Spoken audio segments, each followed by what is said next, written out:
Keegan a ram tam tam. Emily, a rum tum tum. A rum tum tum, a rum tum tum. Denise, a rum tum tum. A rum tum tum.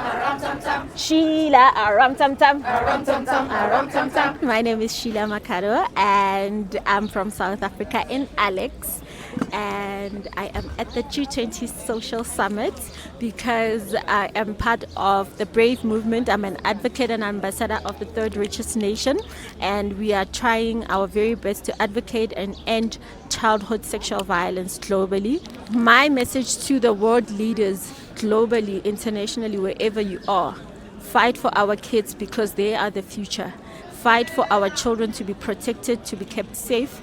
Fight to end childhood sexual violence. As the future leaders of this great country of South Africa, what is your message to the G20 summit? They should very much take into consideration what the youth is saying, with the policies that we've been parts of. We should very much be included within those future discussions. You know how these world leaders, they will go on about youth and youth and youth, but if you are to look at it properly, there's no youth. And it is a thing of whenever they create such events for youth, social summits, when it's the time for youth to speak, they have left the room. The youth is usually the one at the end of the program. I would say that the state of safety for children is the state of your governance. If your governance is truly proper, it means that your children would be safe and they will be able to run around and thrive and have a happy childhood. Did you know that a world without childhood violence would be $7 trillion richer? No idea. There we go. No idea. And $7 trillion $7 trillion would make up the economy of the third richest nation on the planet. So that is why we launched Third Richest Nation today. Maybe if you had one ask for all G20 leaders around online safety, what would you want to see world leaders do? Please be faster than technology!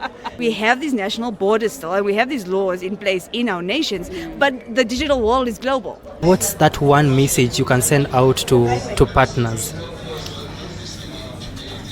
To all of the partners, I would say make child online safety a shared global investment priority, because that's how you invest in children's futures and their present lives, actually. I think I'm a little bit tired of saying futures, because kids, demand and need safety right now.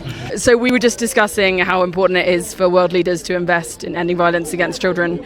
What would your one call to action be if you were now sat in front of the 20 heads of state next week? World leaders should commit to budgets. Budget allocation is important. If something is actually a priority, it should be on the budget. It's not a matter of us even categorizing it as a child's issue. It's a human issue.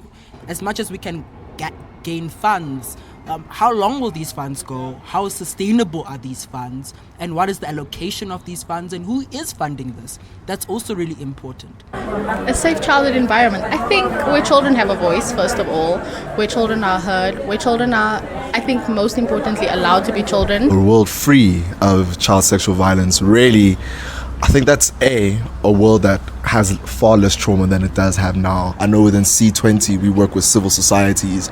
A lot of the civil societies deal with the outcomes of sexual violence from AIDS campaigns and such as that. And really to have those and to have a world free from child sexual violence allows resources to be freed up for a lot more things that could really benefit the nation and benefit the continent. Children, or rather youth, need to be invested because we're very underinvested. So we're rather bystanders or an afterthought, and that's not okay. It's something that needs to be, I'd rather say it's something that needs to be sorted out. It's something that needs to change. Trajectories, that they have, they affect us. So that's something that needs to be prioritized.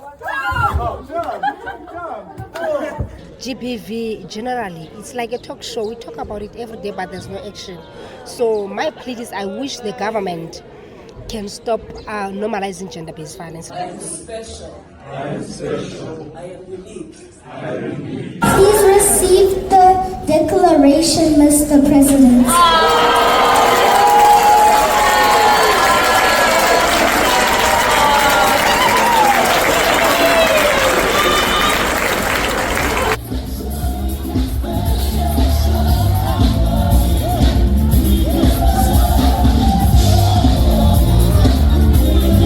Thank